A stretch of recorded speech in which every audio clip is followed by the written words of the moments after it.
सांगली मिरज परिसरातील इंजिनिअरिंग आणि MBA कॉलेजच्या शोधात असाल तर ही रील पूर्ण बघा, प्रत्यक्ष येऊन खात्री करा आणि मगच ऍडमिशनचा निर्णय फायनल करा। हे आहे सांगली मिरजेच्या मध्यवर्ती ठिकाणी ऑटोनॉमस NAC A ग्रेड असणारं अंबाबाई तालीम संस्थेचे Sanjay Bhokare group of institute Miraj. इथे MBA, पॉलिटेक्निक, इंजिनिअरिंग मधील 7 ब्रांचेस मधील तुमच्या आवडीच्या ब्रांचच्या प्रवेशासाठी नक्की भेट द्या।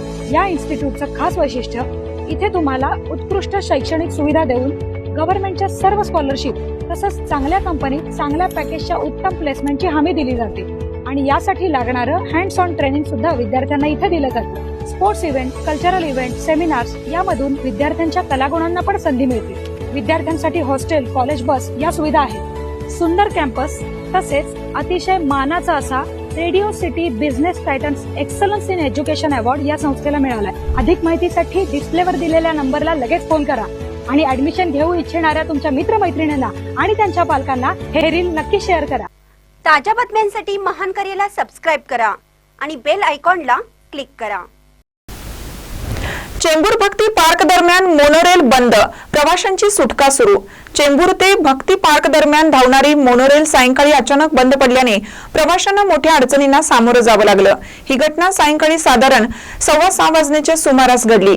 मोनोरेल अचानक थांबल्याने डब्यातील प्रवासी घाबरून गेले आणि त्याने तात्काळ मदतीसाठी बृहन्मुंबई महानगरपालिकेच्या 1916 या आपत्कालीन क्रमांकावर संपर्क साधला।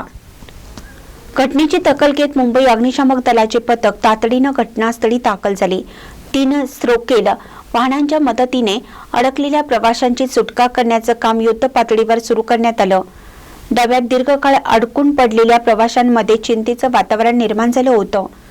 घटनेनंतर मोनोरेल सेवेत व्यत्यय आल्याने प्रवाशांची मोठी गैरसोय झाली असून या परिसरात वाहतुकीवरही देखील काहीसा परिणाम झाला आहे। अद्याप या बिघाडाचं नेमकं कारण समजू शकलेलं नाही। तांत्रिक अडचणीमुळे मोनोरेल थांबली असावी असा अंदाज व्यक्त केला जात आहे।